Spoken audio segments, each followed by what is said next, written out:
Ela entrou naquela casa apenas para cuidar de 2 crianças e saiu marcada para sempre. Um beijo que parecia salvação virou armadilha. Entre paredes luxuosas, um segredo pulsava como veneno. E quando a porta do quarto se fechou, tudo o que ela acreditava sobre amor desmoronou. Se esta linda história de superação e amor te interessou, não se esqueça de se inscrever no nosso canal e diga-nos de que cidade você nos está vendo. Continuando. A chegada foi um sussurro, não um estrondo. Não houve o alvoroço das boas-vindas, nem o calor de abraços esperados. Apenas o som abafado dos sapatos sobre o mármore polido do hall de entrada, um eco solitário que se perdia nas paredes altas e frias da mansão. O ar pesado e quase estagnado trazia o cheiro adocicado de flores artificiais, uma fragrância inerte que parecia selar o silêncio daquele lugar. Era um ambiente onde cada segredo, cada suspiro, parecia ficar aprisionado, ecoando em sussurros invisíveis que se recusavam a desaparecer. A luz que filtrava pelas janelas imensas era pálida, quase melancólica, e banhava os móveis suntuosos em um tom cinzento, como se a própria casa estivesse em luto por algo que ela ainda não compreendia. De longe, 2 pequenos pares de olhos observavam a cena. Imóveis, quase estátuas de porcelana, sem perguntas nos lábios, sem sorrisos que pudessem quebrar a formalidade gélida do momento. A menina, com seus cabelos loiros e olhos curiosos, segurava a mão do irmão mais novo, que se encolhia ligeiramente atrás dela. Ambos vestidos impecavelmente, como pequenos adultos desprovidos da espontaneidade que se esperaria de crianças. À frente deles, imponente e com uma aura de poder que parecia emanar de cada poro, estava o homem. Seus olhos de um azul gélido, que rivalizava com o mármore sob seus pés, combinavam com a rigidez de seus ombros largos e a postura ereta. Era o tipo de presença que não precisava de palavras para dominar um ambiente, para preencher cada centímetro cúbico com sua autoridade inquestionável. Ele era a personificação do controle, e a casa, sua extensão silenciosa. Ela se apresentou, como exigido pelo protocolo. Seu nome, Ana, pronunciado com clareza e firmeza, apesar do tremor, quase imperceptível em suas mãos. Detalhou sua experiência vasta, as certificações que atestavam sua competência inquestionável como educadora e cuidadora, e a ausência. A vida nova era um sussurro. Longe das paredes que guardavam segredos e do cheiro de flores artificiais, ela e os pequenos tentavam reconstruir um cotidiano. Os nomes eram outros, os endereços provisórios.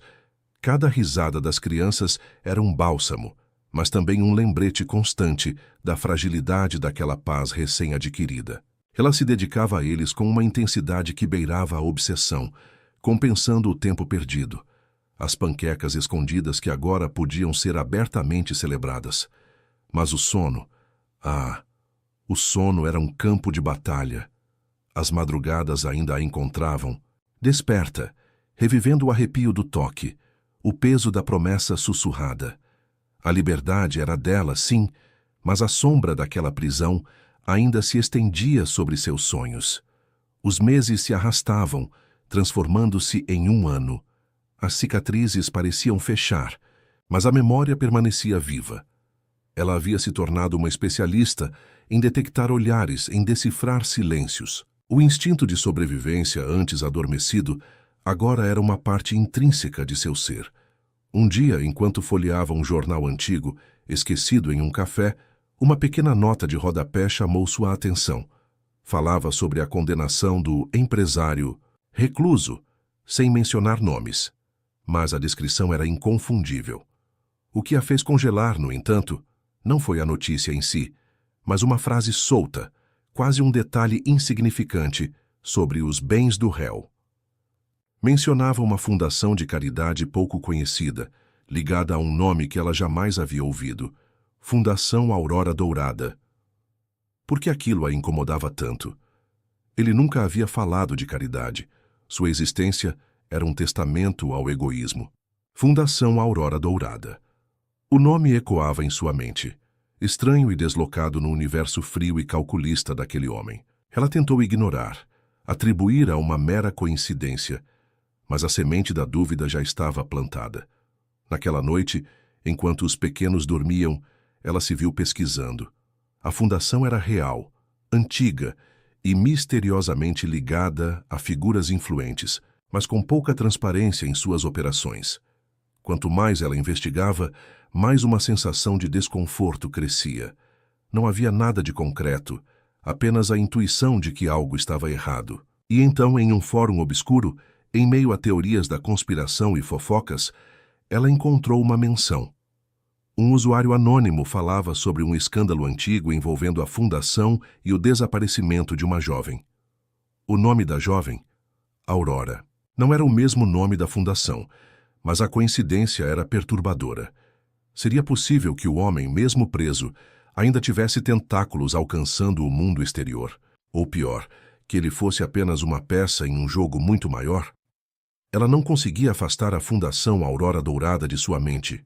Cada pesquisa na internet revelava mais perguntas do que respostas. O site oficial era polido, genérico, falando de filantropia e apoio a causas nobres. Mas não havia fotos nem nomes de diretores visíveis, apenas uma lista de membros do conselho com iniciais enigmáticas. Era como se a organização quisesse ser vista, mas não realmente conhecida. A intuição, aquela mesma que a alertou sobre o perigo na casa do milionário, gritava que havia algo podre por baixo da superfície dourada. A menção à jovem Aurora no fórum anônimo a perturbava profundamente. Ela passou dias procurando por notícias antigas, arquivos de jornais digitalizados, qualquer coisa que pudesse ligar o nome à fundação. Foi em uma biblioteca pública, entre pilhas de microfilmes empoeirados, que ela finalmente encontrou algo. Uma pequena nota de jornal de quase 2 décadas atrás, amarelada pelo tempo. Jovem Aurora desaparece após evento beneficente da Fundação Dourada. O nome era ligeiramente diferente, mas a conexão era inegável. A matéria era vaga, falava de uma investigação inconclusiva, de uma família desolada e de um silêncio abrupto da Fundação após o incidente. O coração dela batia forte. Não era apenas uma coincidência. Havia um padrão, uma sombra que se estendia do passado até o presente, envolvendo o homem que ela havia enfrentado. Mas por que ele estaria envolvido com isso? E por que a fundação foi mencionada na condenação dele, mesmo que de forma tão superficial? Enquanto saía da biblioteca, a sensação de ser observada a atingiu como um choque elétrico. Um carro escuro, estacionado do outro lado da rua, parecia ter os vidros ligeiramente abaixados. Ela acelerou o passo, puxando os pequenos para mais perto. Era a paranoia, ela tentou se convencer, um resquício do trauma. Mas o medo, aquele velho conhecido, sussurrava que talvez não fosse. Talvez a liberdade fosse apenas uma ilusão, e a teia de segredos estivesse se fechando novamente ao seu redor. Ela precisava de respostas, e rápido. O que quer que ligasse aquele homem à Fundação Aurora Dourada e à jovem Aurora desaparecida era a chave para sua verdadeira segurança. A sensação de estar sendo vigiada não a abandonou. O carro escuro, embora não mais visível, havia deixado uma marca. Ela começou a observar cada sombra, cada rosto desconhecido na rua. A paranoia se misturava à determinação. A Fundação Aurora Dourada não era apenas uma nota de rodapé, era um elo perdido, uma peça crucial no quebra-cabeça de sua própria história. Se o homem estava ligado a ela, e se a fundação tinha um passado tão nebuloso, a segurança dela e dos pequenos estava novamente em risco. Decidida a ir mais fundo, ela buscou por qualquer pessoa que pudesse ter trabalhado na fundação no passado. Era uma tarefa ingrata, quase impossível, mas a persistência era seu novo superpoder. Horas a fio em arquivos públicos, listas telefônicas antigas, até mesmo obituários, na esperança de encontrar um nome, um contato. Foi então que, em um artigo de jornal sobre um evento social beneficente de 2 décadas atrás, ela viu uma foto embaçada. Nela, ao lado de figuras da alta sociedade, estava uma mulher de meia-idade, sorrindo de forma discreta. A legenda identificava-a como Dona Lúcia, antiga administradora da Fundação Dourada. O nome era comum, mas a imagem algo nela parecia familiar. Com o nome em mãos, a busca se tornou mais focada. Demorou dias, mas ela finalmente encontrou um endereço antigo em um bairro afastado. Era uma casa simples, com um jardim bem cuidado, que contrastava com a grandiosidade sombria da mansão de seu algoz. Ela hesitou antes de tocar a campainha. E se Dona Lúcia fosse cúmplice? E se fosse uma armadilha? Mas a urgência de proteger seus filhos superava o medo. A porta se abriu lentamente, revelando uma senhora de cabelos brancos e olhos cansados, mas gentis. Era ela, a mulher da foto. Antes que a babá pudesse dizer uma palavra, Dona Lúcia a encarou com uma expressão que misturava surpresa e um reconhecimento doloroso. Você é a moça do jornal, não é? A babá que escapou daquele monstro. As palavras saíram em um sussurro e um arrepio percorreu a espinha da babá. Como Dona Lúcia sabia? E o que mais ela sabia sobre o passado, sobre a fundação, Aurora Dourada e talvez sobre a jovem Aurora? A revelação de Dona Lúcia a deixou sem ar. O fato de ser reconhecida, mesmo depois de tanto tempo e de ter mudado de nome, era perturbador. Mas o tom da voz da senhora, a forma como ela pronunciou monstro, indicava que Dona Lúcia não era uma cúmplice, mas talvez uma vítima ou, no mínimo, uma testemunha. Sim, sou eu, ela respondeu, a voz um pouco embargada. Eu preciso de ajuda. Preciso entender o que aconteceu. A Fundação Aurora Dourada, a jovem Aurora, o que tudo isso tem a ver com ele? Dona Lúcia a convidou para entrar, os olhos fixos nos pequenos que se escondiam timidamente atrás das pernas da babá. A casa cheirava a café fresco e a lavanda, um contraste reconfortante com a atmosfera opressora da mansão. Sentadas na pequena sala de estar, Dona Lúcia começou a falar, a voz baixa, quase um lamento. Eu trabalhei na fundação por muitos anos. Era uma instituição respeitada até que ele se envolveu. Ela fez uma pausa como se as palavras custassem a sair. Ele começou como um grande doador, depois um membro do conselho, e logo, de forma sutil, ele assumiu o controle. Mudou tudo. As operações, as pessoas e a forma como as coisas eram feitas. Dona Lúcia explicou que a Fundação Aurora Dourada, sob a nova gestão, havia se tornado uma fachada, um meio para lavar dinheiro, para realizar negócios ilícitos e para silenciar pessoas. A jovem Aurora, ela era uma das beneficiárias de um programa de talentos artísticos da Fundação. Uma menina brilhante, cheia de sonhos, mas ela viu algo que não devia, algo sobre as finanças, sobre como o dinheiro estava sendo desviado. Ela tentou denunciar. A babá sentiu um calafrio. Era a mesma história da babá anterior, a mesma tática de silenciamento. E o que aconteceu com ela? Perguntou quase temendo a resposta. Ela desapareceu, Dona Lúcia confirmou, os olhos marejados. A fundação disse que ela havia fugido com um namorado, que era uma irresponsável. Mas eu sabia que não era verdade. Eu a conhecia. Ela nunca faria isso. Eu tentei falar, tentei alertar, mas fui ameaçada. Perdi meu emprego, minha reputação. Fui silenciada. A babá sentiu uma onda de raiva e determinação.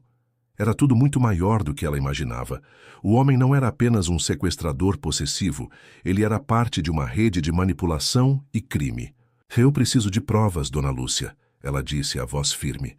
Precisamos de algo que ligue ele a isso tudo, algo que o mantenha na cadeia para sempre. Dona Lúcia suspirou, um olhar de resignação em seu rosto. Eu guardei algumas coisas, documentos, registros que ele tentou destruir, mas é perigoso, muito perigoso. Ela olhou para as crianças, depois para a babá. Você tem certeza de que quer se envolver de novo com essa escuridão? A babá olhou para seus filhos, para os rostos inocentes que dependiam dela. Eu não tenho escolha, Dona Lúcia. Para mantê-los seguros, eu preciso derrubar esse homem de uma vez por todas, e a Fundação Aurora Dourada é o caminho. A senhora assentiu, uma centelha de esperança e medo nos olhos. A luta estava longe de terminar. Dona Lúcia levou a babá até um pequeno porão nos fundos da casa. O ar era úmido e empoeirado, e o cheiro de mofo pairava no ambiente. Em um canto, escondido sob uma pilha de cobertores velhos, havia uma caixa de metal enferrujada. Dona Lúcia a abriu com uma chave que carregava no pescoço. Dentro, cuidadosamente embalados em plástico, estavam pastas amareladas, disquetes antigos e alguns cadernos com anotações à mão. Isso é tudo o que consegui salvar, Dona Lúcia explicou, a voz baixa. Registros contábeis falsificados, e-mails trocados entre ele e os outros membros do conselho, relatórios internos que ele tentou queimar. E as anotações são os meus diários, detalhes sobre o que eu vi, o que eu ouvi, sobre a Aurora. A babá pegou uma das pastas. Os documentos eram complexos, cheios de números e termos financeiros que ela mal compreendia. Mas uma coisa era clara: havia uma teia de transações suspeitas, desvios de fundos e empresas de fachada. O nome da Fundação Aurora Dourada aparecia em cada página, misturado a nomes de paraísos fiscais e contas secretas. Ela sentiu um frio na espinha. Não era apenas dinheiro. Havia algo mais, algo sinistro por trás de tudo aquilo. Os disquetes, Dona Lúcia apontou, contêm os arquivos originais, a prova digital que ele pensou ter apagado. Eu era a única que fazia backup de tudo, por precaução. Nunca confiei nele. A babá sabia que precisava de ajuda profissional para decifrar tudo aquilo. Não podia ir à polícia diretamente, não ainda. O homem era influente, e ela havia aprendido da pior forma que o sistema podia ser lento e falho. Precisava de uma estratégia, de um plano infalível. Enquanto revisava os documentos, uma fotografia caiu de uma das pastas. Era uma imagem de grupo, tirada em um evento da fundação. Nela, além de Dona Lúcia e da jovem Aurora, estava o homem, mas ao lado dele, sorrindo de forma forçada, estava uma mulher que a babá reconheceu. Era a babá anterior, a que havia deixado a carta de aviso na mansão.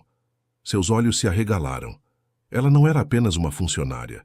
Ela também havia sido parte daquele círculo, talvez até mesmo uma vítima da Fundação Aurora Dourada.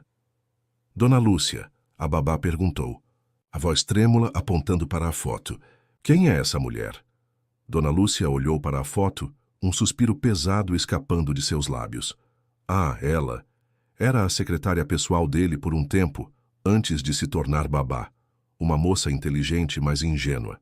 Ela também começou a fazer perguntas. Ele a transferiu para a casa para mantê-la sob controle.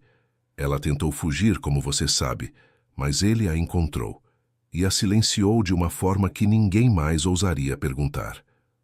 A babá sentiu um nó na garganta.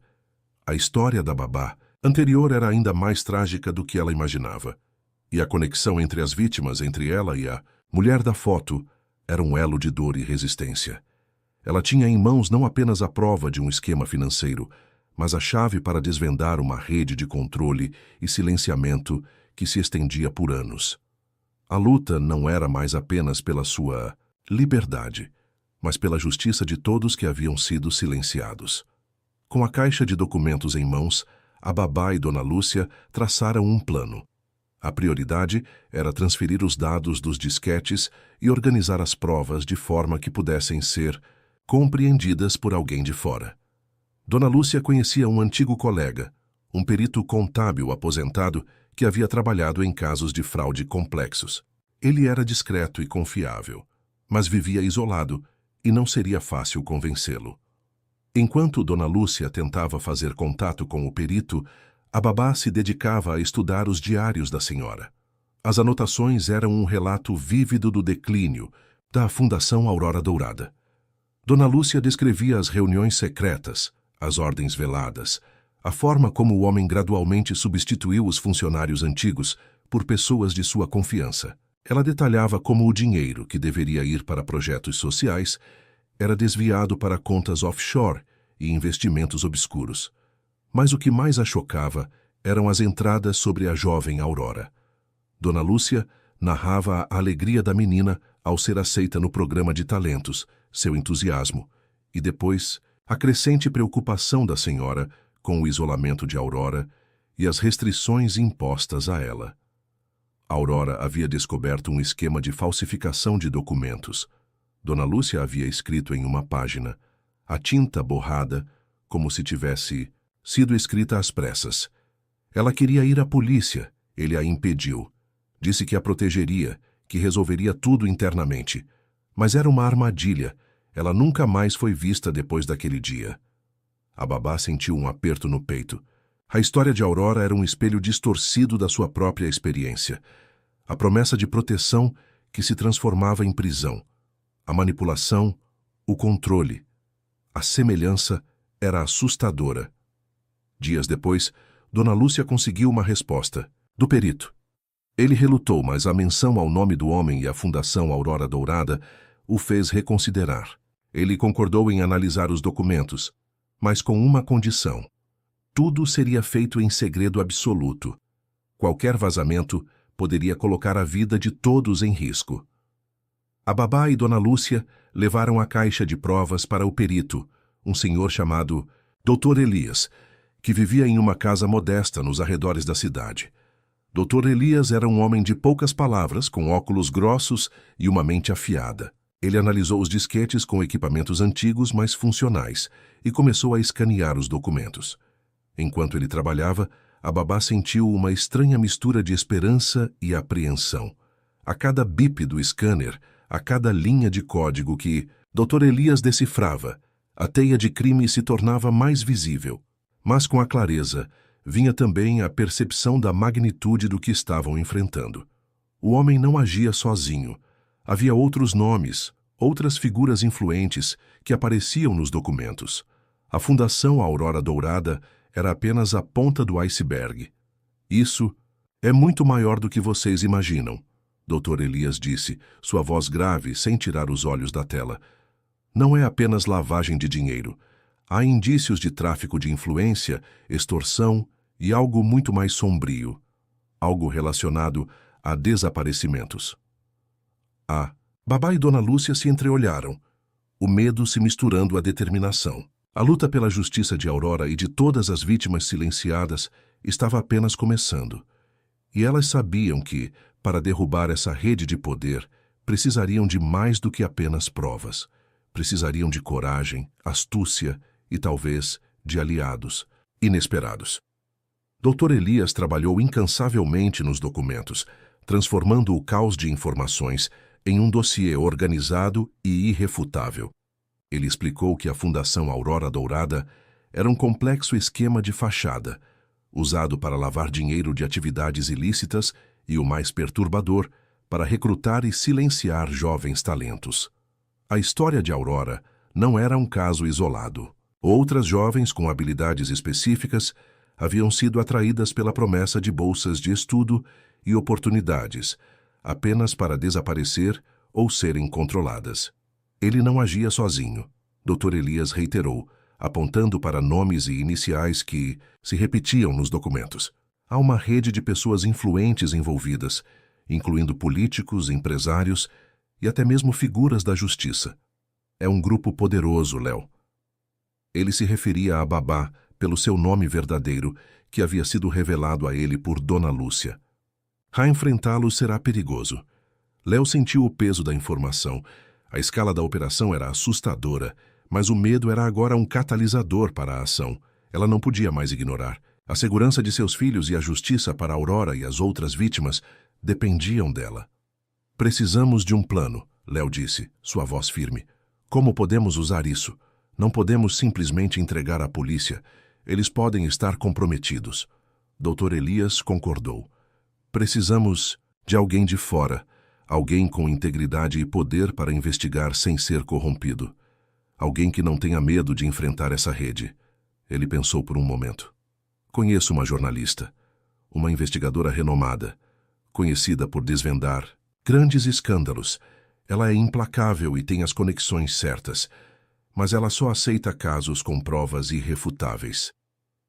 Léo e Dona Lúcia sabiam que essa era a chance. Dr. Elias passou dias organizando o dossiê, criando um resumo claro e conciso das provas, destacando as conexões e os crimes. Ele digitalizou tudo, fez cópias de segurança e preparou um pacote de informações que seria impossível de ignorar. O encontro com a jornalista, cujo nome era Sofia, foi arranjado em um local neutro e discreto. Sofia era uma mulher de olhar, penetrante e postura determinada. Ela ouviu Léo e Dona Lúcia com atenção, sem interromper, enquanto o Dr. Elias apresentava as provas. À medida que as páginas eram viradas e os nomes revelados, a expressão de Sofia mudava de ceticismo para uma seriedade profunda. Quando o Dr. Elias terminou, Sofia pegou o dossiê e o folheou novamente, seus olhos fixos nos detalhes. "Isso é explosivo", ela disse, sua voz baixa, mas carregada de peso. "Se for verdade, pode derrubar muita gente, mas é um risco enorme. Minha vida, a de vocês, todos estaremos em perigo." Léo olhou para Sofia, os olhos marejados, mas cheios de convicção. "Eu sei o risco. Eu vivi o risco. Mas não posso mais viver com o medo. As crianças merecem um mundo onde a justiça prevaleça. A Aurora e as outras merecem que a verdade seja revelada." Sofia assentiu lentamente. "Eu aceito. Mas vocês precisam entender. Uma vez que isso comece, não haverá volta. Estaremos em uma guerra, e eles não vão parar por nada para nos silenciar." Léo e Dona Lúcia se entreolharam. O medo ainda estava lá, mas a esperança de finalmente expor a verdade era mais forte. A guerra havia sido declarada, e elas estavam prontas para lutar. A jornalista Sofia mergulhou no dossiê com a intensidade de uma caçadora. Ela passou dias e noites em seu escritório, verificando cada detalhe, cruzando informações e buscando, por qualquer ponta solta, que pudesse fortalecer a narrativa. Léo e Dona Lúcia a mantinham informada sobre qualquer nova lembrança ou detalhe que surgisse. A cada contato, a certeza de que haviam escolhido a pessoa certa se solidificava. Sofia não era apenas uma profissional. Ela era movida por uma paixão pela verdade. Enquanto Sofia trabalhava, Léo sentia uma estranha mistura de alívio e ansiedade. O alívio vinha da sensação de que a verdade estava finalmente vindo à tona, que a justiça para a Aurora e as outras vítimas estava mais próxima.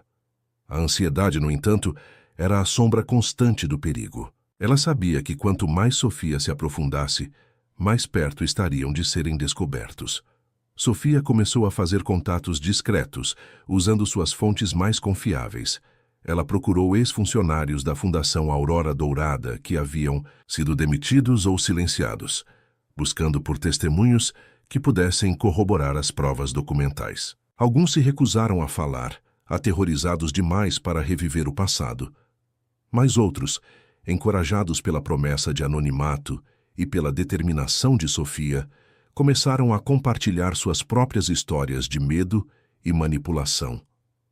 Uma das fontes de Sofia era um ex-segurança da fundação, um homem chamado Miguel, que havia sido demitido após questionar algumas das atividades noturnas da instituição. Miguel, inicialmente relutante, finalmente concordou em se encontrar com Sofia em um local seguro. Ele revelou detalhes perturbadores sobre a movimentação de pessoas em horários incomuns, sobre a construção de salas secretas e a instalação de equipamentos de vigilância avançados. Ele também mencionou ter visto a jovem Aurora em uma dessas salas pouco antes de seu desaparecimento, parecendo assustada e drogada. A cada nova informação, a imagem da Fundação Aurora Dourada se tornava mais sombria. Não era apenas um esquema de lavagem de dinheiro. Era uma operação complexa de controle e silenciamento, talvez até de algo pior. A jornalista percebeu que a história era muito maior do que um simples escândalo financeiro.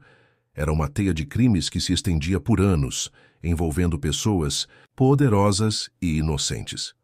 Sofia decidiu que a melhor forma de expor tudo seria através de uma série de reportagens investigativas publicadas em um veículo de comunicação independente e respeitado. Ela sabia que precisaria de tempo, de cuidado e de uma estratégia para proteger suas fontes, incluindo Léo e Dona Lúcia. No entanto, a rede de influência do homem era vasta.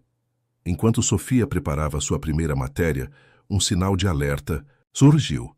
O site do jornal independente sofreu um ataque cibernético massivo e os servidores de e-mail de Sofia foram comprometidos. Era uma mensagem clara: Eles sabiam que ela estava investigando. A guerra havia começado e o inimigo estava contra-atacando. Sofia ligou para Léo a voz urgente. Eles sabem. Precisamos ser mais rápidos e mais cuidadosos do que nunca. Léo sentiu um arrepio na espinha. O medo, que havia sido um sussurro, agora era um grito. Mas a determinação era ainda mais forte. A hora de lutar havia chegado. Ataque cibernético foi um golpe direto, uma demonstração de força que deixou claro o poder e o alcance da rede que Sofia, Léo e Dona Lúcia estavam desafiando. Sofia, no entanto, não se intimidou.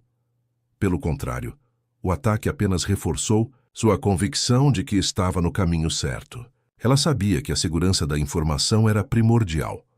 Com a ajuda de um especialista em segurança digital de sua confiança, ela reforçou suas defesas e criou um canal de comunicação criptografado para se comunicar com Léo e Dona Lúcia.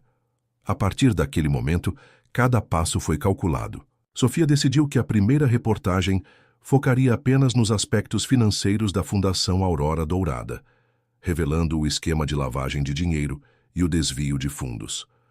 Ela sabia que essa seria a porta de entrada para desmantelar a rede, pois o dinheiro era o nervo exposto da organização. A história de Aurora e das outras vítimas seria guardada para um segundo momento, quando a credibilidade da investigação estivesse solidificada e a atenção pública garantida. Enquanto Sofia finalizava a reportagem, Léo sentia a pressão aumentar. Ela redobrou os cuidados com os pequenos, evitando rotinas previsíveis e sempre atenta a qualquer sinal de perigo. O medo de ser encontrada era constante, mas a imagem de Aurora, a jovem talentosa silenciada, era um lembrete poderoso do porquê ela estava lutando. Dona Lúcia, por sua vez, estava em contato com antigas colegas da fundação, buscando por mais informações e tentando encorajá-las a falar. Algumas se mostraram receptivas, outras aterrorizadas. A senhora sabia que o medo era uma barreira difícil de quebrar, mas não desistia. Finalmente, o dia da publicação chegou. A reportagem de Sofia foi ao ar, detalhando com precisão cirúrgica o esquema de lavagem de dinheiro da Fundação Aurora Dourada. Os nomes dos envolvidos, embora alguns fossem apenas iniciais, foram expostos, e as transações financeiras fraudulentas, explicadas em detalhes. O impacto foi imediato. A notícia se espalhou como um incêndio, gerando manchetes em todo o país. A fundação, antes intocável, estava agora sob os holofotes da mídia e da opinião pública. O homem, mesmo preso, sentiu o golpe. Seus advogados emitiram declarações negando qualquer envolvimento, mas o estrago já estava feito. As autoridades, pressionadas pela mídia e pela indignação popular, foram forçadas a abrir uma nova investigação. No entanto, a vitória era apenas parcial. A reportagem de Sofia havia abalado a estrutura financeira da rede, mas não a havia derrubado completamente. Os outros membros do conselho, os políticos e empresários envolvidos, se mobilizaram para conter o dano. Começaram a surgir notícias falsas, tentativas de desacreditar Sofia e as provas. A guerra de informações havia começado. Léo sabia que a batalha estava longe de terminar. A primeira etapa havia sido vencida, mas o inimigo era astuto e poderoso. Ela precisava estar pronta para o próximo movimento, para a próxima revelação. A história de Aurora ainda precisava ser contada e a verdade completa exposta. A luta pela justiça estava apenas começando. A repercussão da primeira reportagem de Sofia foi avassaladora. A Fundação Aurora Dourada, antes um bastião de respeitabilidade, desmoronava sob o peso das acusações. Investigações foram abertas em diversas frentes, e alguns dos nomes expostos por Sofia começaram a ser intimados a depor. O homem de sua cela via seu império de fachada ruir e a raiva o consumia. Ele sabia que Léo era a peça fundamental por trás daquela exposição, e o desejo de vingança o impulsionava. Enquanto a poeira da primeira onda de notícias começava a baixar, Sofia se preparava para a segunda fase de sua investigação. A história das jovens desaparecidas, com foco na tragédia de Aurora. Ela sabia que essa seria a parte mais delicada e perigosa, pois tocaria em crimes mais sombrios e em pessoas ainda mais poderosas. Léo, por sua vez, estava mais vigilante do que nunca. A atenção da mídia, embora necessária, também a tornava um alvo. Ela e os pequenos se mudaram para um local ainda mais discreto, com a ajuda de Sofia. A rotina era de constante alerta, mas a esperança de ver a justiça feita a mantinha firme. Dona Lúcia, encorajada pelo sucesso inicial, conseguiu convencer mais 2 ex-funcionárias da fundação a falar. Elas trouxeram novos detalhes sobre as atividades ilícitas, confirmando a existência de programas de reeducação para jovens que desviavam do caminho e mencionando um local secreto, uma espécie de refúgio para onde as jovens eram levadas. Nenhuma delas sabia a localização exata, mas descreviam-no como um lugar isolado com segurança reforçada. Com essas novas informações, Sofia e Dr. Elias começaram a traçar um mapa de possíveis localizações. Eles cruzaram dados de propriedades adquiridas pela fundação, registros de voos particulares e depoimentos de entregadores que faziam rotas incomuns. A cada pista, o quebra-cabeça se tornava mais claro. No entanto, a rede de influência do homem não estava inativa. Tentativas de desacreditar Sofia se intensificaram. Perfis falsos surgiram nas redes sociais, espalhando calúnias e teorias da conspiração sobre a jornalista. A vida pessoal de Sofia foi vasculhada, e boatos maliciosos começaram a circular. A pressão era imensa, mas Sofia se recusava a ceder. Foi durante uma de suas investigações de campo, em uma área rural afastada, que Sofia percebeu que estava sendo seguida. Um carro preto, com vidros fumê, apareceu em seu retrovisor, mantendo uma distância constante. Ela tentou despistá-lo, mas o carro persistiu. A adrenalina disparou. Ela sabia que estava perto de algo grande e que eles não queriam que a verdade viesse à tona. Sofia conseguiu fugir, usando suas habilidades de direção e conhecimento das estradas secundárias. Mas o incidente foi um aviso claro.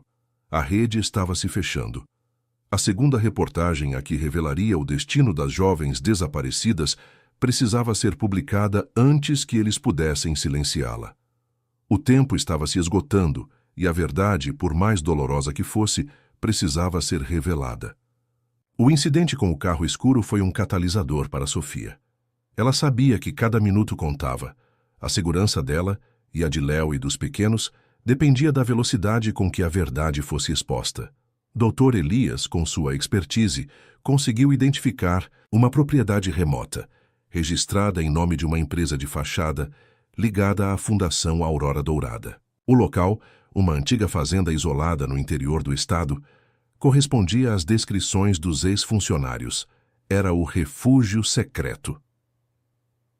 Sofia, com a ajuda de um colega fotógrafo de confiança, decidiu fazer uma incursão discreta para confirmar as informações. Eles se aproximaram da fazenda sob o manto da noite, usando equipamentos de visão noturna e drones para mapear o terreno. O que encontraram confirmou os piores temores. Havia um sistema de segurança robusto, câmeras de vigilância por toda parte e guardas armados patrulhando o perímetro. Não era um refúgio, era uma prisão, e a presença de luzes acesas em algumas janelas indicava que o local não estava abandonado. Enquanto Sofia e seu colega documentavam o local, Léo recebia uma ligação inesperada. Era a babá anterior, a mulher da foto, a que havia sido silenciada. Sua voz estava fraca, quase inaudível, mas carregada de urgência. Eles me encontraram. Eu fugi, mas não sei por quanto tempo. Eu preciso te dizer algo sobre a Aurora, sobre o que eles fazem com as meninas lá. Léo sentiu um choque. A babá anterior estava viva, mas em perigo. Léo tentou obter mais informações, mas a ligação foi cortada abruptamente. A bateria do celular da mulher havia acabado, ou ela havia sido recapturada. O desespero tomou conta de Léo. Ela precisava agir, e rápido. Ela ligou para Sofia, transmitindo a informação com a voz trêmula. Sofia, que já estava de volta ao escritório, compreendeu a gravidade da situação. A babá anterior era uma testemunha-chave, mas também um alvo prioritário. A revelação de sua sobrevivência e a menção de o que eles fazem com as meninas adicionava uma camada ainda mais sombria à investigação. Com a localização do refúgio confirmada e a nova informação sobre a babá anterior, Sofia sabia que não podia mais esperar. Ela tinha provas suficientes para a segunda reportagem, a que exporia o destino das jovens desaparecidas. Mas a publicação não seria apenas um artigo, seria um grito de socorro, uma chamada para a ação. Sofia trabalhou a noite toda, revisando cada palavra, cada detalhe.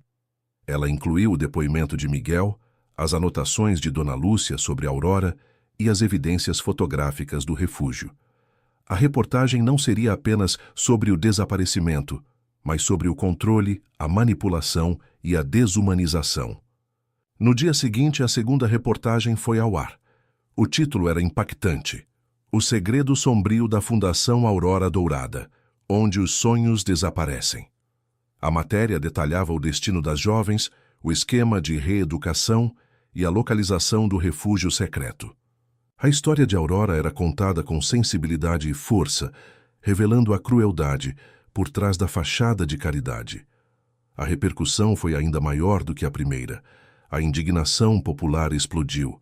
A sociedade exigia respostas e as autoridades foram pressionadas a agir imediatamente. A polícia e as forças especiais foram mobilizadas para invadir a fazenda. Léo acompanhava as notícias com o coração na mão. A invasão estava acontecendo. A verdade estava finalmente vindo à tona. Mas a babá anterior, ela estaria lá, viva? A espera era angustiante. A batalha final estava prestes a começar. A invasão à fazenda foi transmitida ao vivo por helicópteros de notícias, com imagens aéreas mostrando viaturas. Policiais e equipes táticas cercando o local. Léo assistia à televisão com os pequenos aninhados ao seu lado, o coração batendo descompassadamente. Cada movimento das equipes, cada porta arrombada, era um misto de esperança e terror. Os primeiros relatórios eram confusos, mas logo as notícias confirmaram o que Sofia havia revelado. O local era, de fato, uma prisão. Várias jovens foram encontradas, algumas visivelmente debilitadas, outras em estado de choque, mas vivas. A emoção tomou conta de Léo. Havia sobreviventes. A luta não havia sido em vão. No entanto, a busca por Aurora e pela babá anterior era angustiante. As horas se arrastavam, e a cada atualização, a ansiedade aumentava. Finalmente, uma notícia que fez o ar escapar dos pulmões de Léo. A babá anterior havia sido encontrada. Ela estava ferida, mas viva, e foi imediatamente levada para um hospital. A esperança de que Aurora também estivesse lá, em algum lugar, reacendeu. Mas a busca por Aurora continuou sem sucesso. As equipes vasculharam cada centímetro da fazenda, mas não havia sinal dela. O desespero começou a se instalar. Seria possível que ela não estivesse mais viva? Enquanto isso, a babá anterior, apesar dos ferimentos, conseguiu dar um depoimento crucial. Ela confirmou a história de Léo e de Dona Lúcia, revelando os horrores que havia testemunhado e sofrido na fazenda. Ela descreveu o sistema de controle, as punições e a forma como as jovens eram mantidas em cativeiro. Mas sobre Aurora, suas informações eram limitadas. Ela sabia que Aurora havia sido transferida para outro local, um lugar ainda mais secreto, quando a fundação percebeu que a jovem era uma ameaça maior. A revelação da babá anterior adicionou uma nova camada de complexidade e urgência à investigação. Sofia, incansável, começou a trabalhar em uma nova reportagem, focada na busca por Aurora e na identificação do segundo refúgio. A pressão sobre as autoridades aumentou exponencialmente. O homem de sua cela foi confrontado com as evidências e os depoimentos. Sua negação inicial deu lugar a um silêncio sombrio. A rede de apoio que ele havia construído começou a desmoronar. Políticos e empresários, temendo a exposição, começaram a se afastar, e alguns até mesmo a cooperar com as investigações, oferecendo informações em troca de acordos de delação. Léo, com os filhos seguros, sentiu um misto de tristeza e determinação. A vitória era agridoce. Muitas jovens haviam sido resgatadas, e a rede de crimes estava sendo desmantelada. Mas Aurora ainda estava desaparecida. A luta por ela não havia terminado. A babá sabia que a verdade completa ainda precisava ser revelada e que ela não descansaria até que Aurora fosse encontrada ou que sua história tivesse um desfecho, por mais doloroso que fosse. A busca continuava. A busca por Aurora se tornou o novo foco da investigação. Com o depoimento da babá anterior e as informações de Dr. Elias, Sofia e as autoridades começaram a rastrear as últimas pistas. A babá anterior, ainda se recuperando, no hospital, conseguiu se lembrar de fragmentos de conversas e detalhes sobre a transferência de Aurora. Ela mencionou um nome, o jardineiro. Não era um nome, mas um codinome, um apelido para alguém que cuidava das plantas mais delicadas da rede. Dr. Elias, ao ouvir o codinome, fez uma conexão. Ele havia encontrado menções a jardim secreto em alguns dos documentos mais antigos da Fundação Aurora Dourada, referências a um local de cultivo de talentos especiais. Aparentemente, Aurora, por sua inteligência e habilidades, havia sido considerada uma planta rara e, portanto, transferida para um local de maior segurança e controle. Com essa nova pista, Sofia e a equipe de investigação mergulharam em registros de propriedades rurais isoladas, buscando por terrenos com características que pudessem abrigar uma estrutura secreta. A busca era exaustiva, mas a determinação de encontrar Aurora era inabalável. Enquanto isso, o homem, em sua cela, recebia a notícia de que a babá anterior havia sobrevivido e estava cooperando. A raiva em seus olhos foi substituída por um desespero contido.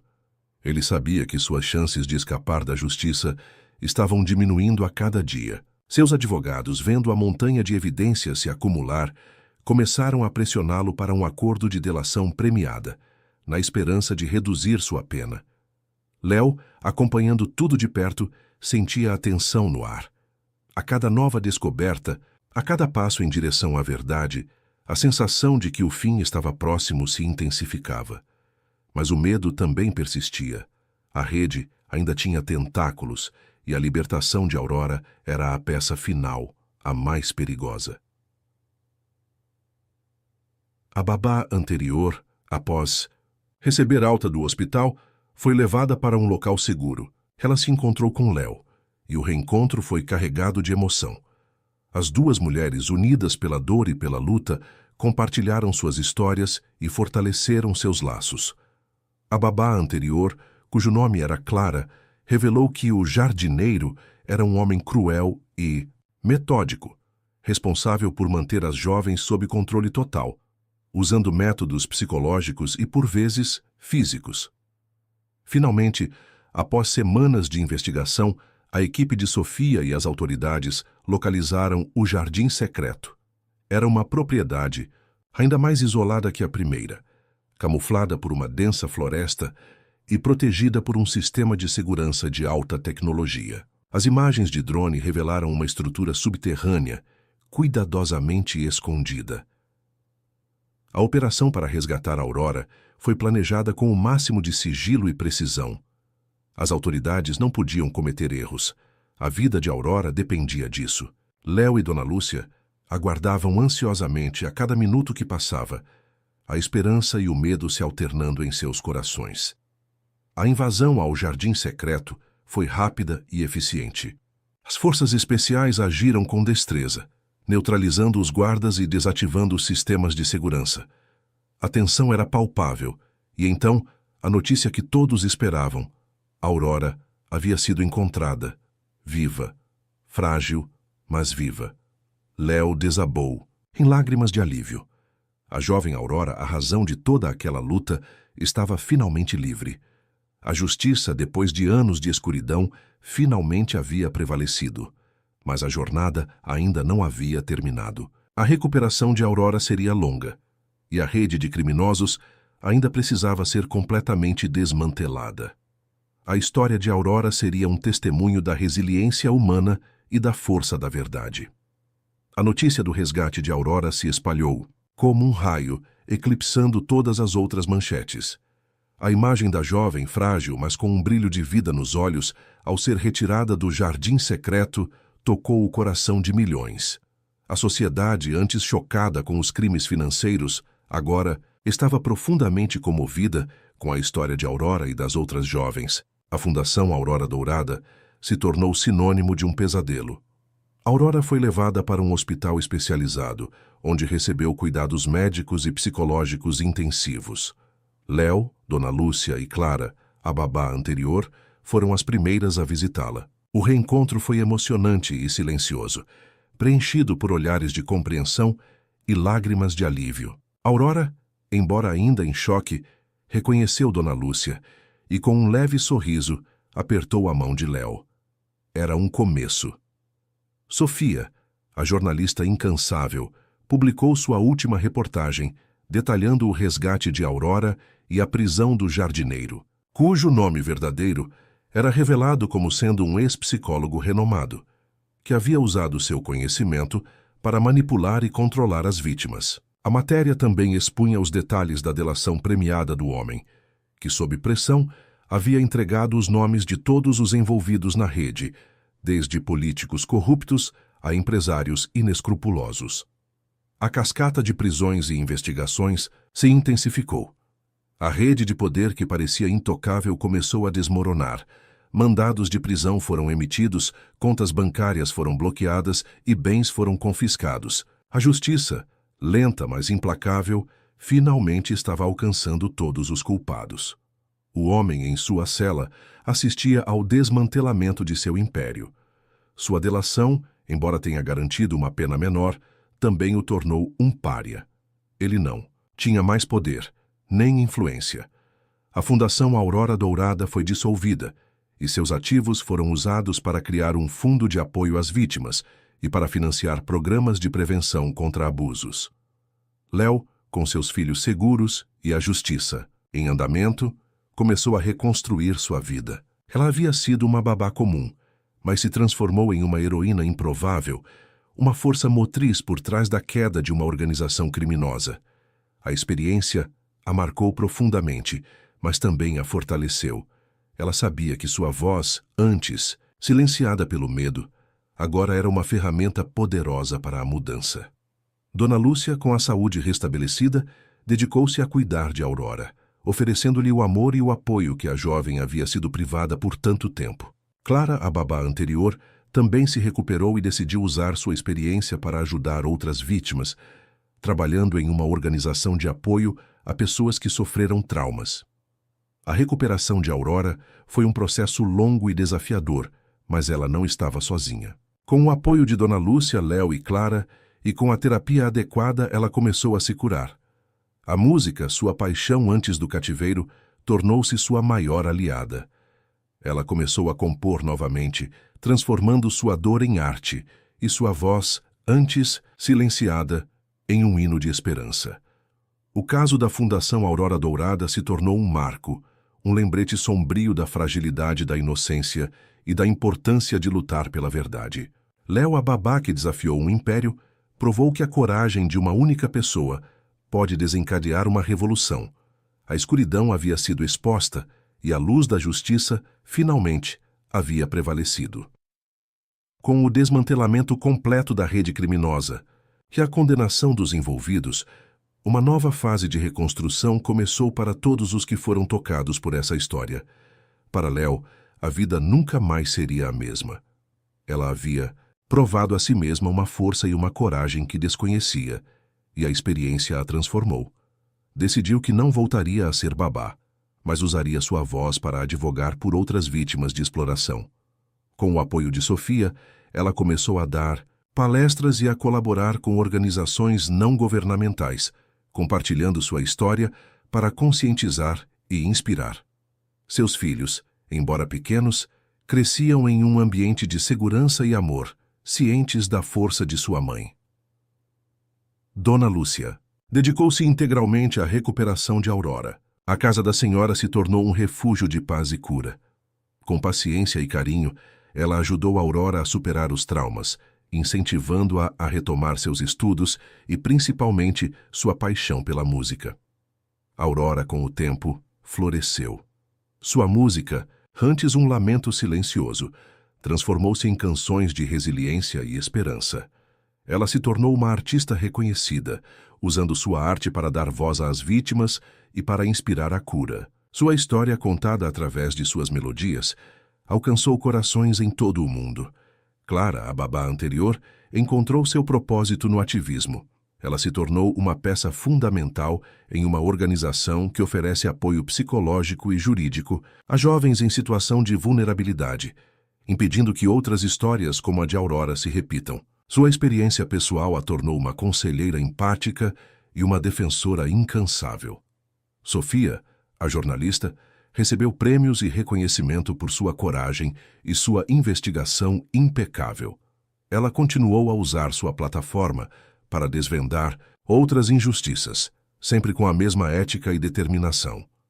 Sua parceria com Dr. Elias, que se tornou um consultor valioso em casos complexos, permaneceu forte e, juntos, eles continuaram a ser uma força a ser reconhecida no jornalismo investigativo.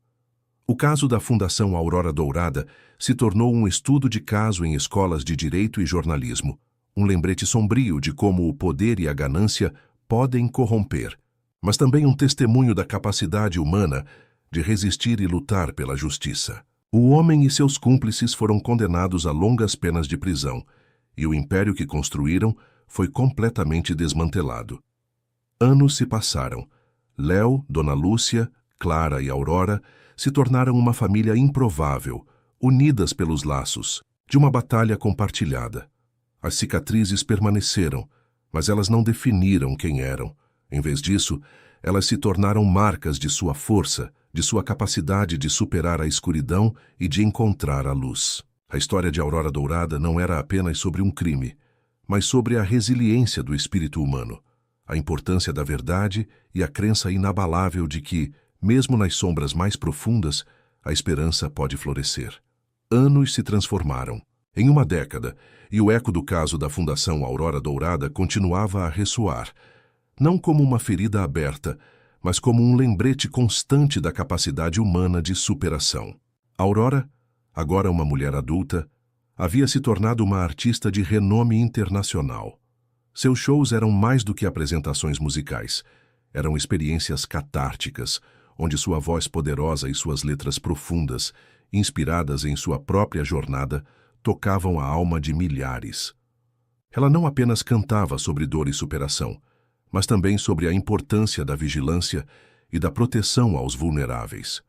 Parte da renda de seus concertos e vendas de álbuns era destinada a fundações que combatiam o tráfico humano e a exploração de menores, garantindo que sua arte tivesse um propósito além do palco. Léo, por sua vez, havia se tornado uma figura proeminente na defesa dos direitos das crianças e adolescentes. Sua história, contada com a eloquência de quem viveu o terror e a vitória, era um testemunho poderoso em conferências e audiências legislativas. Ela ajudou a fundar uma organização que oferecia apoio jurídico e psicológico a famílias que buscavam por entes desaparecidos sob circunstâncias suspeitas, preenchendo uma lacuna que ela mesma havia sentido. Seus filhos, já adolescentes, eram seu maior orgulho e sua inspiração contínua, crescendo com uma forte consciência social e um profundo respeito pela resiliência de sua mãe. Dona Lúcia, com a sabedoria e a serenidade que a idade lhe concedia, continuava sendo o porto seguro de Aurora. Ela se dedicava a projetos sociais menores em sua comunidade, oferecendo apoio a idosos e crianças, e mantinha um jardim florido, onde as cores vibrantes eram um lembrete diário da beleza que pode surgir após a escuridão. Sua casa era um ponto de encontro para Léo, Clara e Aurora, um lar onde as memórias eram compartilhadas e o futuro planejado.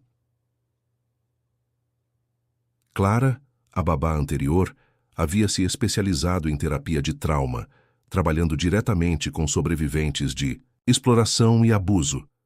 Sua capacidade de se conectar com as vítimas, baseada em sua própria experiência, era inestimável.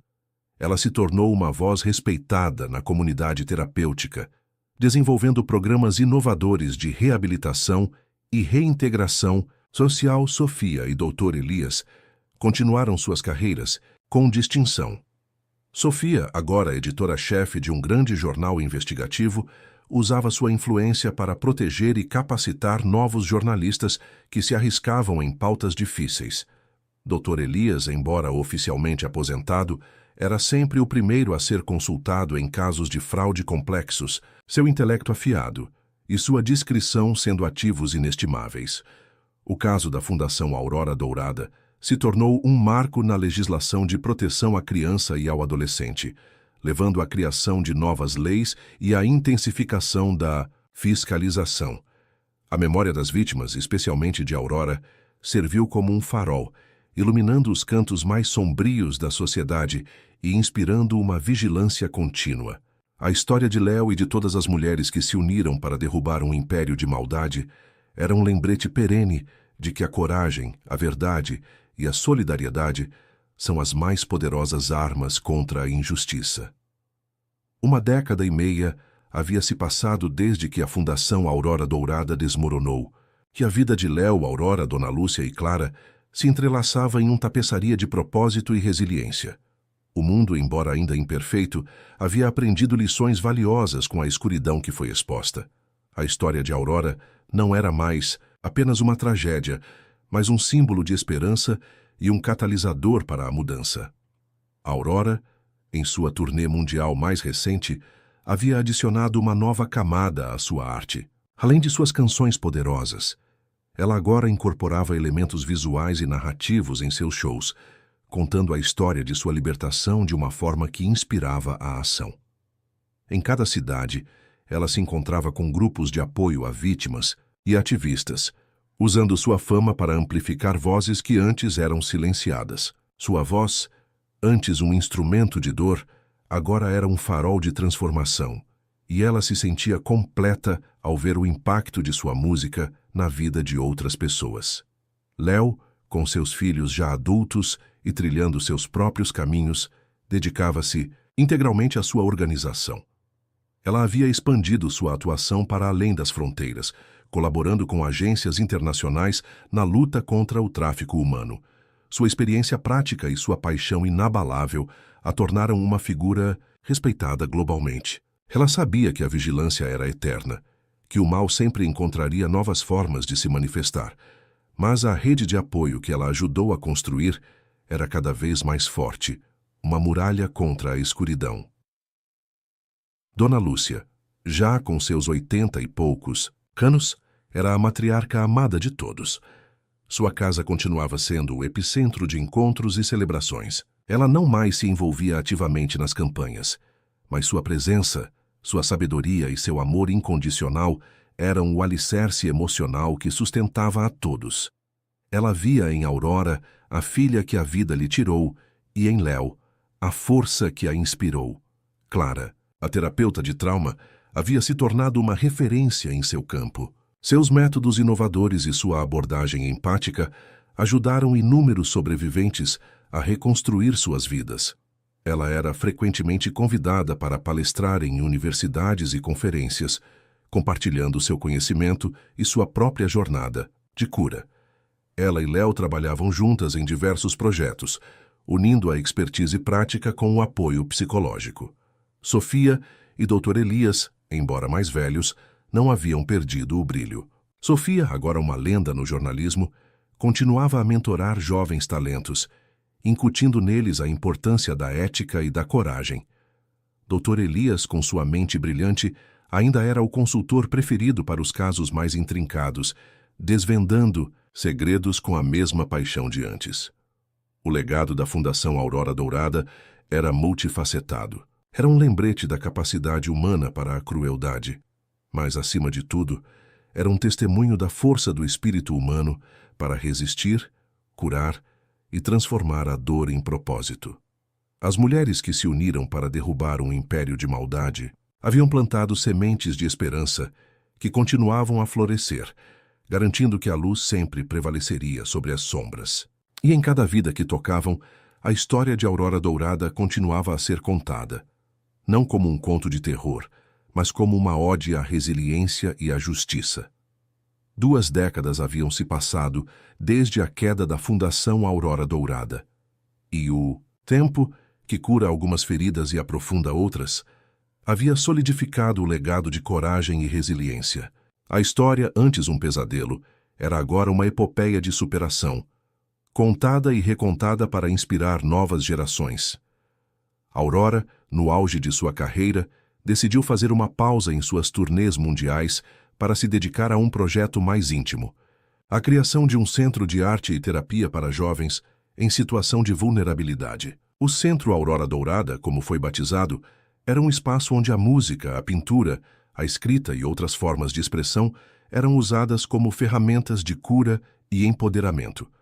Ela passava seus dias ali, mentorando jovens artistas, compartilhando sua própria jornada e vendo a luz acender nos olhos daqueles que, como ela um dia, haviam conhecido a escuridão. Léo, com seus filhos já adultos e estabelecidos em carreiras que refletiam os valores de justiça e serviço que ela lhes incutira, havia se tornado uma voz global na luta contra todas as formas de exploração. Sua organização não apenas resgatava e apoiava vítimas, mas também trabalhava incansavelmente na prevenção, educando comunidades e pressionando governos por leis mais rigorosas. Ela via em cada vitória, por menor que fosse, um tributo à memória de Aurora e a todas as vidas que foram tocadas pela maldade. A vigilância era uma parte intrínseca de seu ser, mas agora ela a exercia com uma serenidade forjada pela experiência. Dona Lúcia, com quase 90 anos, era a personificação da paz. Sua casa, ainda repleta de flores e risadas, era o santuário, onde a família se reunia. Ela observava com orgulho a mulher forte e inspiradora que Aurora havia se tornado e a incansável defensora que Léo representava. Suas memórias do passado eram mais suaves agora, tingidas pela gratidão de ter testemunhado a justiça e a cura. Clara, a terapeuta de trauma, continuava a ser uma força vital no Centro Aurora Dourada, desenvolvendo programas personalizados que combinavam arte e terapia para atender às necessidades únicas de cada jovem. Sua experiência pessoal era um farol de esperança para os sobreviventes e sua compaixão um bálsamo para as almas feridas. Sofia e Dr. Elias, embora aposentados de suas rotinas diárias, permaneciam ativos como consultores e mentores. Sofia escrevia memórias sobre sua carreira, incluindo um capítulo detalhado sobre o caso Aurora Dourada, garantindo que a verdade fosse eternizada. Dr. Elias, em seu laboratório caseiro, ainda se divertia desvendando enigmas, mas agora com a leveza de quem já havia contribuído imensamente para o bem. O homem e seus cúmplices haviam cumprido suas penas, ou estavam próximos de fazê-lo, mas o mundo que os aguardava era muito diferente daquele que eles tentaram dominar. Seus nomes eram sinônimos de vergonha e fracasso, e o poder que outrora detinham havia se dissipado no ar.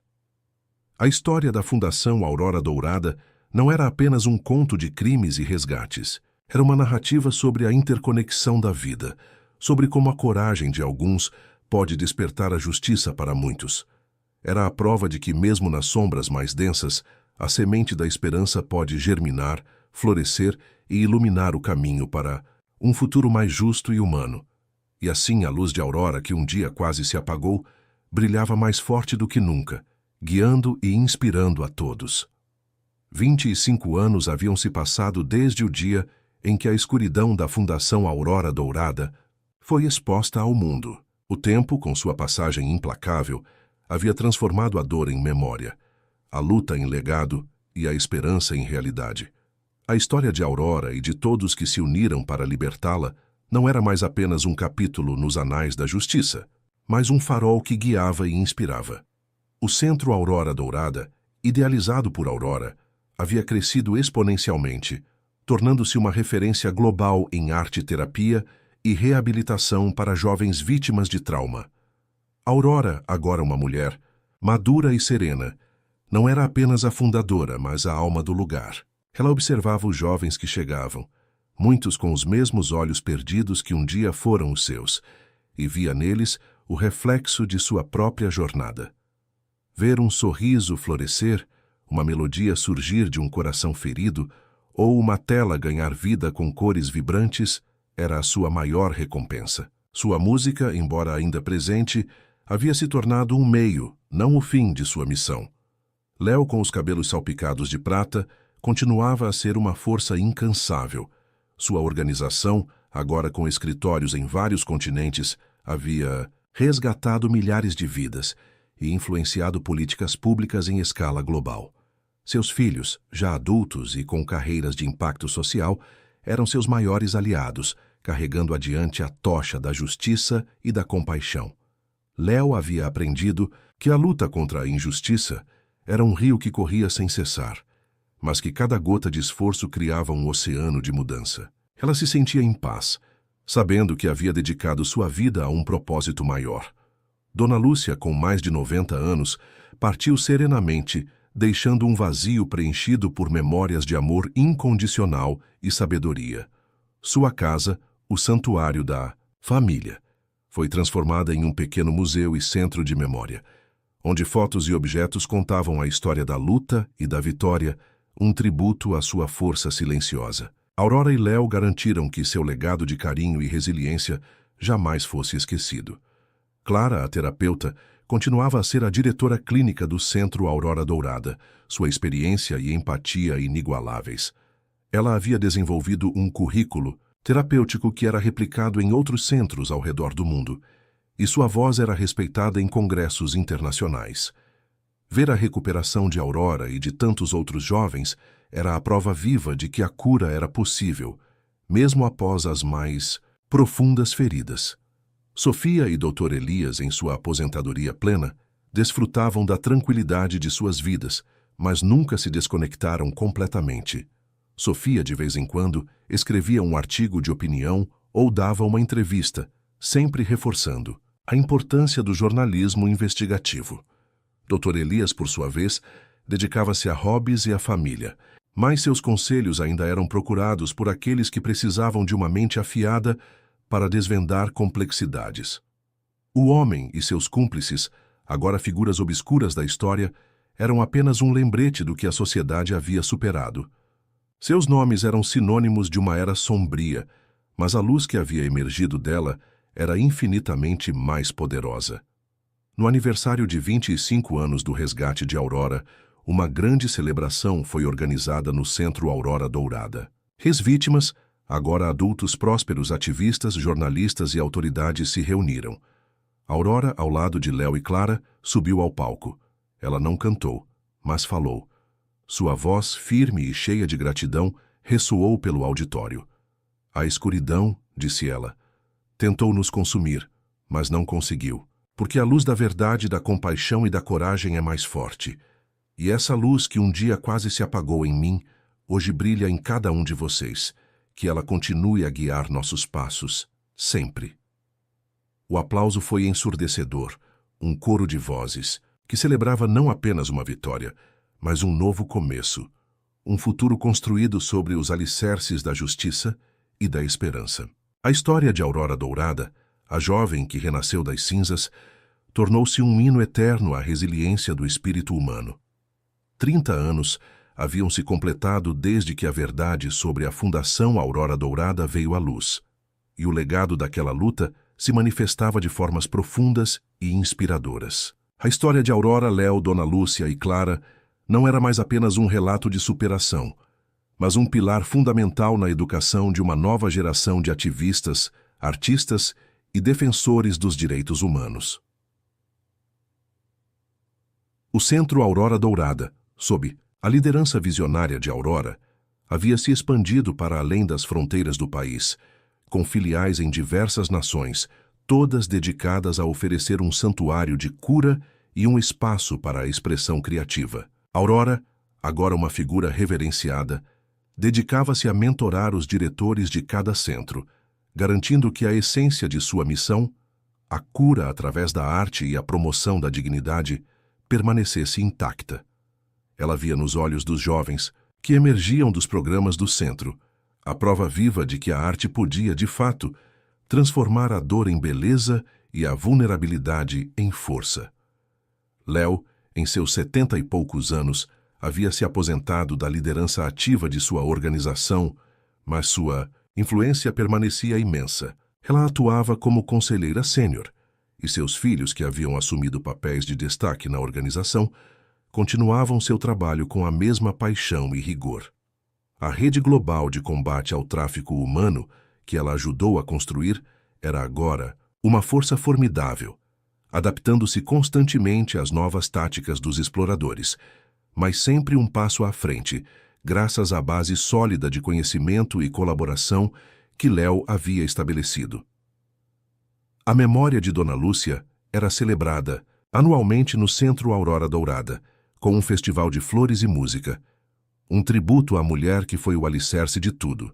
A casa dela, agora um museu e centro de estudos, recebia visitantes de todo o mundo, que buscavam entender a profundidade da história e a resiliência do espírito humano. Clara, a terapeuta, continuava a ser a diretora clínica do centro principal, sua sabedoria e empatia se aprofundando com o tempo. Ela havia publicado diversos livros e artigos sobre trauma e recuperação, tornando-se uma autoridade no campo. Sua capacidade de oferecer esperança e orientação a quem mais precisava era um dom inestimável. Sofia e Dr. Elias, já não mais entre os vivos, deixaram um legado de integridade e coragem. Suas carreiras foram eternizadas em livros e documentários, e suas contribuições para a justiça e a verdade continuavam a inspirar jornalistas e investigadores em todo o mundo. Em um evento comemorativo dos 30 anos, realizado no Centro Aurora Dourada, Aurora subiu ao palco. Ao seu lado estavam os filhos de Léo, agora líderes de sua organização e jovens artistas que haviam encontrado a cura e a voz no centro. Aurora olhou para a plateia composta por centenas de pessoas, sobreviventes, ativistas, apoiadores. A escuridão que enfrentamos, ela começou, com sua voz melodiosa e forte, não desapareceu completamente do mundo, mas aprendemos a acender nossas próprias luzes, e cada um de vocês, com sua coragem, sua arte, sua compaixão, é uma dessas luzes. O silêncio que se seguiu foi preenchido pela melodia de uma nova canção de Aurora, uma ode à resiliência e à esperança, cantada em uníssono pelos jovens do centro. Era um testemunho vivo de que, mesmo após as maiores adversidades, a vida encontra um caminho para florescer e que a luz da verdade e da justiça, uma vez acesa, jamais se apaga. A história da Fundação Aurora Dourada, que começou com um sussurro de medo, havia se transformado em um coro de esperança que ecoava por todo o mundo. 35 anos haviam se passado, e a história da Fundação Aurora Dourada, outrora um pesadelo sombrio, era agora uma lenda de advertência e inspiração, contada em livros didáticos e documentários. O que começou com a coragem de uma babá e a dor de uma criança havia se transformado em um movimento global pela dignidade humana. O Centro Aurora Dourada continuava a ser o coração pulsante desse legado.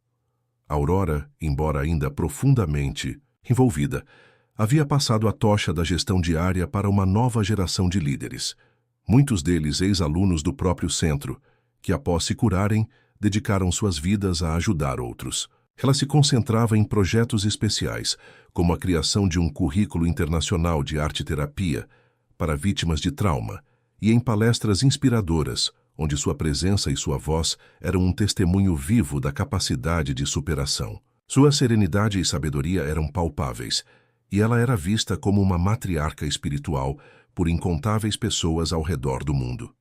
Léo, agora uma respeitada figura pública e filantropa, continuava a presidir o conselho de sua organização, observando com orgulho como seus filhos e netos se dedicavam à causa com a mesma paixão.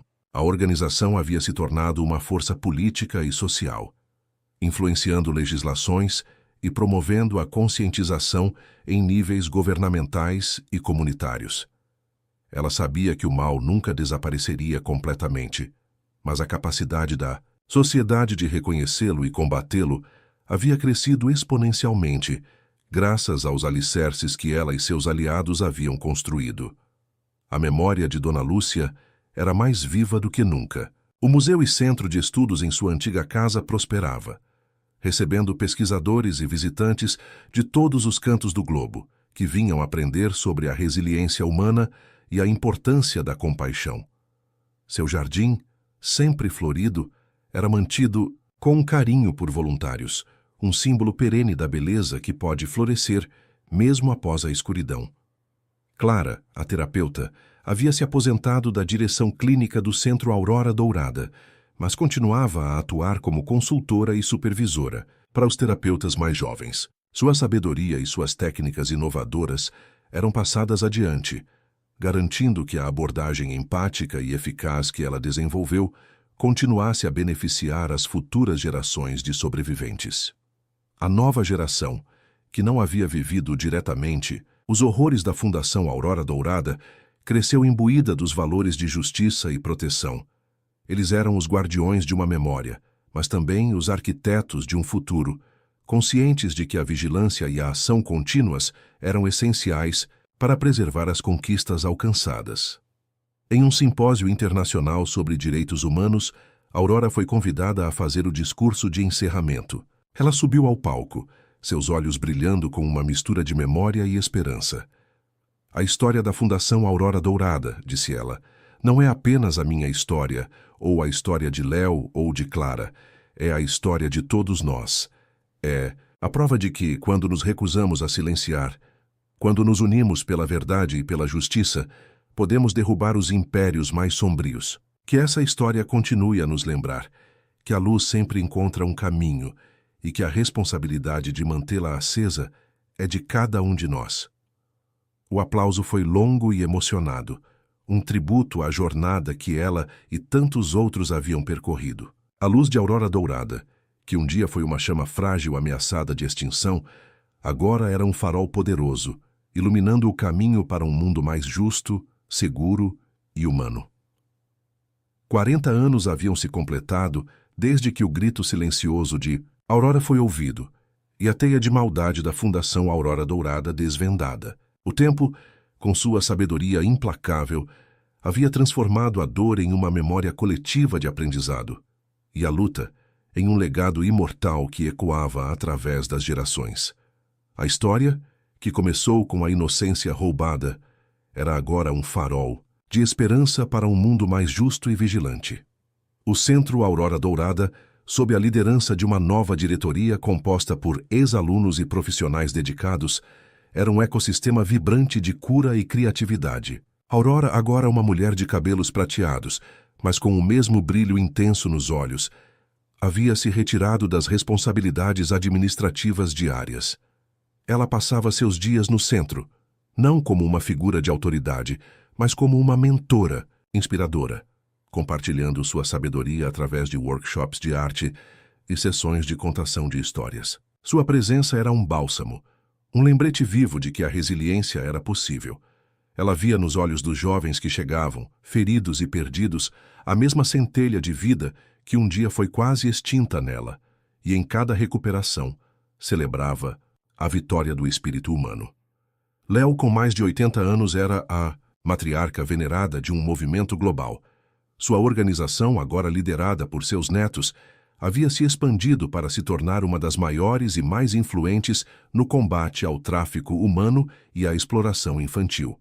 Ela recebia homenagens e prêmios de governos e instituições internacionais, mas seu maior orgulho era ver a chama da justiça acesa nos olhos de sua própria família e nas milhares de vidas que sua organização havia tocado. De seu lar tranquilo, ela observava o mundo, ciente de que a batalha era contínua, mas com a certeza de que haviam construído uma fortaleza contra a escuridão.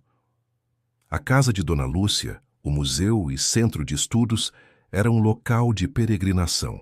O jardim, meticulosamente cuidado, florescia com uma exuberância que parecia desafiar o tempo, um símbolo da vida que sempre encontra um caminho.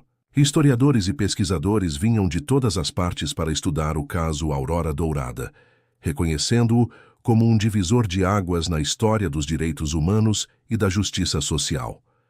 Clara, a terapeuta, havia se aposentado completamente, mas seu legado vivia através das dezenas de terapeutas que ela havia treinado e das metodologias que ela havia desenvolvido. Sua contribuição para a compreensão e tratamento do trauma era inestimável, e seu nome era sinônimo de compaixão e cura em sua área. Os homens que um dia controlaram a Fundação Aurora Dourada eram agora apenas notas de rodapé sombrias na história, seus nomes manchados pela infâmia. O império que construíram se desfez como areia, e o poder que detinham foi substituído pela vergonha e pelo esquecimento. Em um dia ensolarado, Aurora, Léo e Clara se reuniram no jardim de Dona Lúcia, agora um santuário de paz.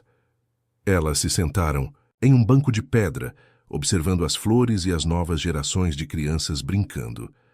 As conversas eram mais lentas agora, pontuadas por sorrisos e olhares de profunda compreensão.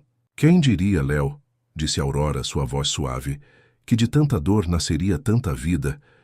Léo apertou sua mão, seus olhos marejados. A luz sempre encontra um caminho, minha querida Aurora, e nós fomos apenas os guardiões dessa luz. A história da Fundação Aurora Dourada não era apenas um conto de crimes e resgates, mas uma ode à resiliência do espírito humano, à força inquebrável da verdade e à capacidade de transformar a tragédia em um legado de esperança. A luz de Aurora, que um dia quase se apagou, agora brilhava intensamente, não apenas em seu próprio ser, mas em cada vida que ela e seus aliados haviam tocado, iluminando o caminho para um futuro onde a justiça e a compaixão seriam as forças dominantes. 45 anos se estenderam no tempo desde que o véu da escuridão foi rasgado e a Fundação Aurora Dourada desmascarada. A história, que começou com a inocência roubada e a coragem inesperada, havia se transformado em um legado vivo, um testemunho perene da capacidade humana de resistir e florescer. O Centro Aurora Dourada, agora uma rede global de esperança e cura, celebrava seu papel como um farol para sobreviventes de trauma em todo o mundo. Aurora, em seus 60 e poucos anos, era a personificação da graça e da sabedoria. Ela havia se tornado uma embaixadora da arte como terapia, viajando menos, mas recebendo incontáveis visitantes em sua sede, onde compartilhava sua história e sua visão com uma nova geração de terapeutas, artistas e ativistas. Seu sorriso, antes marcado pela dor, agora irradiava uma paz profunda, e seus olhos que um dia viram o inferno, agora refletiam a luz que ela ajudou a acender no mundo. Léo, com quase 90 anos, era uma figura lendária, uma matriarca cujo nome era sinônimo de justiça e perseverança. Embora sua participação ativa nas operações diárias de sua organização tivesse cessado há anos, sua influência era palpável. Seus netos, que agora lideravam a organização com a mesma paixão e inteligência, frequentemente a consultavam, buscando sua sabedoria e a força de sua experiência. A organização havia se adaptado aos novos desafios do século, utilizando tecnologia avançada para rastrear redes de exploração e educar o público, mas a essência de sua missão, a proteção dos vulneráveis, permanecia inalterada, um tributo vivo à visão de Léo.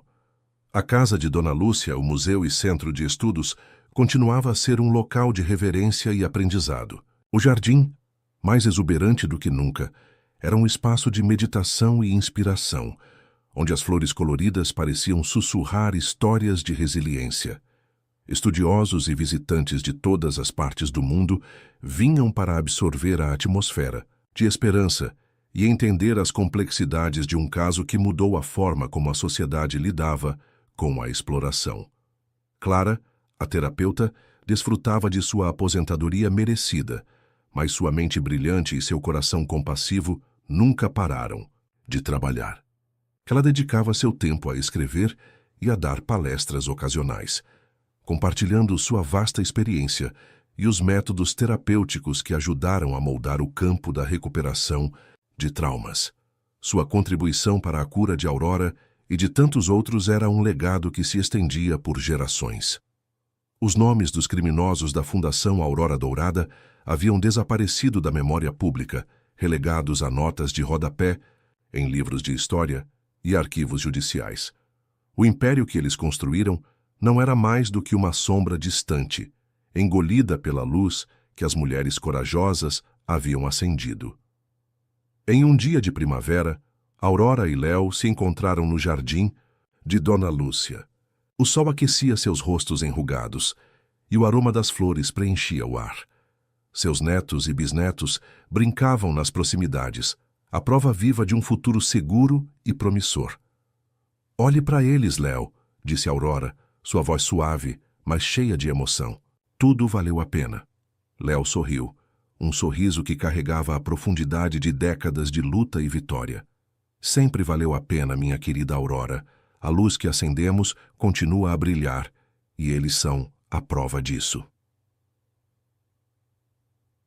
A história da Fundação Aurora Dourada, que um dia foi um pesadelo, havia se transformado em um conto épico de redenção e esperança. Era a prova de que a coragem de poucos pode mudar o destino de muitos, e que a luz da verdade e da compaixão, uma vez acesa, brilha eternamente, guiando as gerações futuras rumo a um mundo mais justo e humano.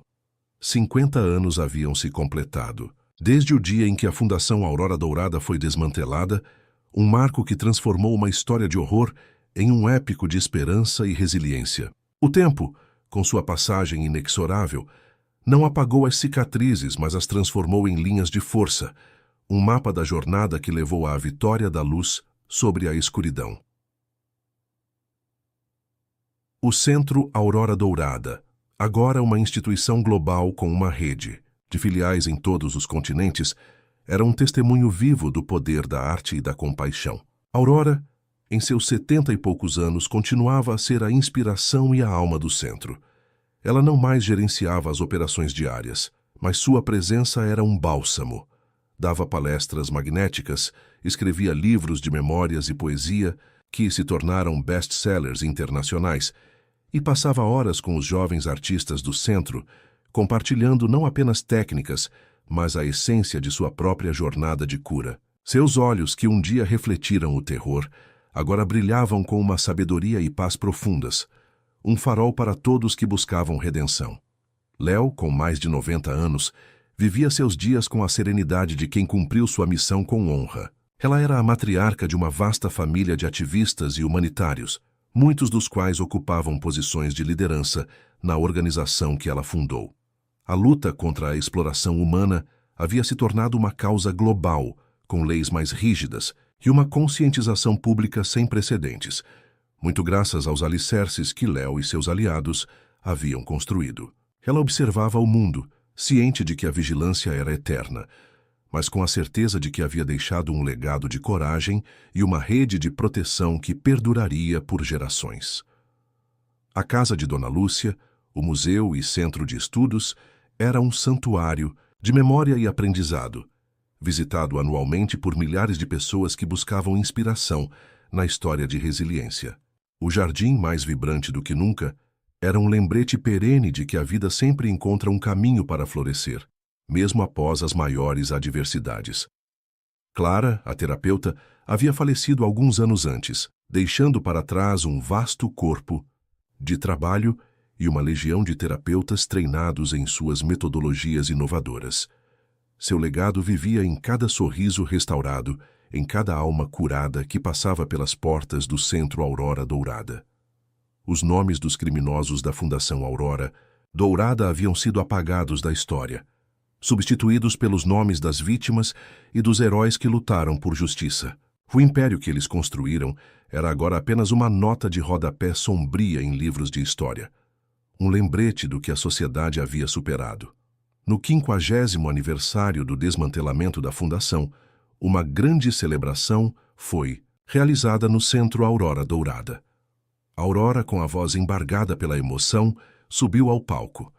Ao seu lado estavam os netos e bisnetos de Léo, jovens líderes que carregavam o futuro. Há 50 anos, começou Aurora, a escuridão tentou me consumir, mas a luz de pessoas como Léo, Dona Lúcia e Clara me alcançou, e essa luz, que parecia tão frágil, se tornou um farol. Hoje, essa luz brilha em cada um de vocês. Ela é a prova de que o amor, a verdade e a coragem são as forças mais poderosas do universo.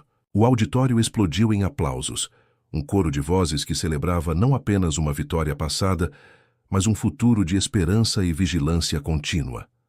A história da Fundação Aurora Dourada, que começou com um sussurro de medo, havia se transformado em um hino eterno à resiliência do espírito humano. Ecoando por todas as gerações, lembrando a todos que, mesmo nas sombras mais profundas, a luz sempre encontra um caminho para brilhar. 55 anos se desdobraram, desde o dia em que a Fundação Aurora Dourada foi desmascarada, e o eco daquela vitória ressoava agora através de múltiplas gerações. A história, que começou com a vulnerabilidade de uma criança e a determinação de uma babá, havia se solidificado como um pilar da história humanitária, um lembrete vívido de que a luz da verdade pode penetrar as mais densas sombras. O Centro Aurora Dourada, expandido e adaptado às complexidades do novo século, era uma força motriz na reabilitação e empoderamento de sobreviventes de trauma em escala global. Aurora, agora em seus 80 e poucos anos, com os cabelos completamente brancos, mas com a mesma vivacidade nos olhos, era a figura central de uma série de documentários aclamados que exploravam a arte como ferramenta de cura. Ela passava seus dias em seu estúdio no centro, pintando e compondo, sua arte refletindo a profunda paz que havia encontrado. Raramente subia a um palco, mas sua voz, gravada em inúmeros álbuns e palestras, continuava a inspirar milhões. A cada jovem que via florescer no centro, ela sentia a confirmação de que sua dor não havia sido em vão, mas sim a semente de um movimento transformador. Léo, com quase 100 anos, era uma lenda viva, um farol de resiliência e propósito. Embora sua presença física fosse mais reclusa, sua mente permanecia afiada. Ela recebia visitas regulares de seus bisnetos, que agora lideravam a organização com vigor renovado, adaptando-se aos desafios do tráfico humano em um mundo cada vez mais digitalizado. A organização de Léo havia se tornado um modelo para a colaboração internacional, utilizando inteligência artificial e redes de dados para prever e combater novas formas de exploração. Léo observava com orgulho a evolução de seu trabalho, sabendo que a semente que plantou havia se tornado uma floresta protetora.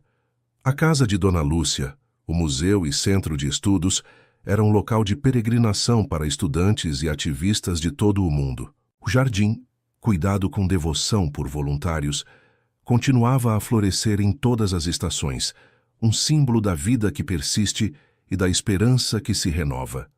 Historiadores e sociólogos publicavam estudos aprofundados sobre o caso Aurora Dourada, analisando seu impacto na legislação e na consciência social.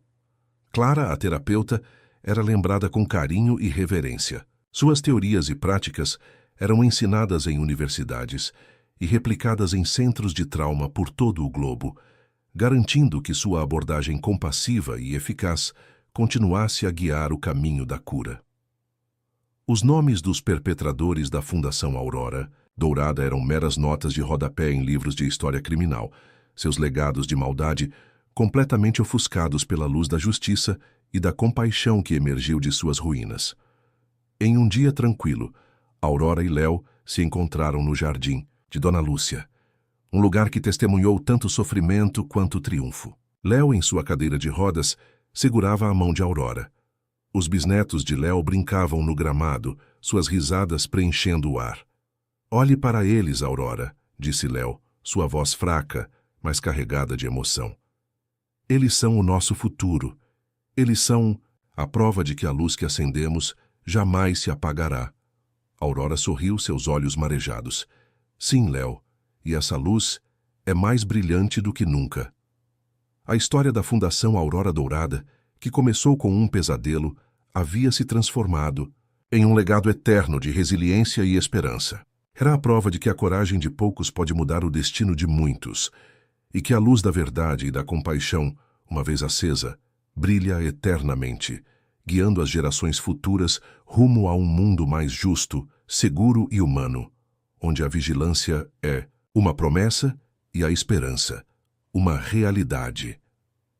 60 anos haviam se completado desde o dia em que a Fundação Aurora Dourada foi exposta, um marco que não apenas libertou uma criança, mas acendeu uma chama que iluminou o caminho para um futuro mais justo. A história, que começou com a inocência roubada e a coragem inesperada, havia se transformado em um épico atemporal de resiliência, transmitido de geração em geração. O Centro Aurora Dourada, agora uma vasta e influente organização global, era um farol de esperança e inovação no campo da arte-terapia e da reabilitação de traumas. Aurora, em seus 80 e poucos anos, era uma figura lendária, uma matriarca reverenciada. Sua presença no centro era menos frequente, mas sua influência era sentida em cada canto. Ela dedicava seus dias a um projeto de memórias, um livro que combinava sua poesia, suas canções e suas reflexões sobre a vida, a dor e a cura. Seus olhos, que haviam testemunhado tanta escuridão, agora irradiavam uma paz profunda e uma sabedoria que parecia transcender o tempo. A cada nova vida que florescia no centro, Aurora via a confirmação de que a luz sempre prevalece. Léo, com seus impressionantes 102 anos, havia partido serenamente alguns anos antes, deixando um vazio imenso, mas um legado imortal. Sua organização, agora liderada por seus bisnetos e uma equipe global de especialistas, continuava a ser uma força incansável na luta contra a exploração humana. A rede de proteção que ela havia construído era robusta, adaptando-se constantemente às novas ameaças e garantindo que a voz dos vulneráveis fosse ouvida e protegida. A memória de Léo era celebrada anualmente em um simpósio global sobre direitos humanos, onde seu nome era sinônimo de coragem, estratégia e compaixão. A casa de Dona Lúcia, o museu e centro de estudos, era agora um patrimônio da humanidade, um local de profunda significância histórica e emocional. O jardim, um oásis de serenidade e beleza, florescia com uma vitalidade que parecia desafiar o tempo, um lembrete perene da resiliência da vida. Estudantes e pesquisadores de todo o mundo continuavam a vir para estudar o caso Aurora Dourada, reconhecendo-o como um divisor de águas na história da justiça social. Clara, a terapeuta, também havia falecido, mas seu trabalho era a base de inúmeros programas de cura em todo o mundo. Suas metodologias eram ensinadas em universidades, e seus livros eram leituras obrigatórias para qualquer profissional da área de trauma. Seu legado de empatia e inovação era eterno. Os nomes dos criminosos da Fundação Aurora Dourada haviam sido completamente apagados da memória coletiva, reduzidos a meras notas de rodapé em arquivos históricos, seus atos de maldade ofuscados pela luz da vitória da justiça. Em um dia de outono, Aurora, em seu estúdio no centro, olhava para uma tela em branco. Em sua mente, as imagens de seu passado se misturavam com as cores vibrantes do presente. Ela pegou um pincel e começou a pintar, não uma cena de dor, mas um campo de girassóis, cada flor virada para o sol, buscando a luz. Era uma metáfora de sua própria vida e da vida de tantos outros que encontraram o caminho para a cura e a esperança. A história da Fundação Aurora Dourada, que começou com um grito abafado, havia se transformado em um hino de liberdade e um testemunho do poder inabalável do espírito humano. Era a prova de que, mesmo nas sombras mais profundas, a luz sempre encontra um caminho para brilhar, e que a responsabilidade de mantê-la acesa é um legado que se passa de geração em geração, garantindo que a justiça e a compaixão sejam as forças dominantes no mundo. 65 anos se desdobraram desde o dia em que a Fundação Aurora Dourada foi desmantelada, e o impacto daquela revelação continuava a reverberar, moldando leis, inspirando movimentos e fortalecendo a consciência coletiva sobre a importância da proteção dos mais vulneráveis. A história, que começou com a coragem de uma babá e a dor de uma criança, havia se transformado em um conto épico de resiliência e triunfo.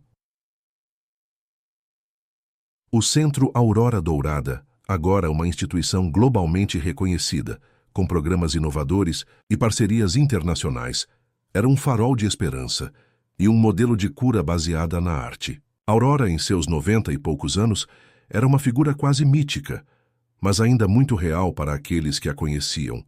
Sua presença no centro era agora mais simbólica, mas seu espírito permeava cada sala, cada tela pintada, cada melodia composta. Ela passava seus dias em meditação, em conversas tranquilas com seus cuidadores e com os poucos amigos que ainda restavam de sua jornada. Seus olhos, embora um pouco embaçados pelo tempo, ainda carregavam a profundidade de uma alma que havia visto tanto e superado tudo. A paz que ela irradiava era um testemunho vivo de sua jornada de cura. A ausência de Léo era sentida, mas seu legado era inegável. A organização que ela fundou, agora liderada por seus bisnetos e trinetos, havia se tornado uma potência global no combate ao tráfico humano e à exploração infantil. Eles haviam expandido suas operações para o ciberespaço, desenvolvendo algoritmos avançados para identificar e desmantelar redes criminosas online. O nome de Léo era sinônimo de vigilância incansável e de uma compaixão estratégica que salvou incontáveis vidas. A casa de Dona Lúcia, o museu e centro de estudos continuava a ser um local de grande importância histórica e emocional. O jardim, um oásis de tranquilidade e beleza, era mantido com carinho. Suas flores vibrantes, um lembrete perene da vida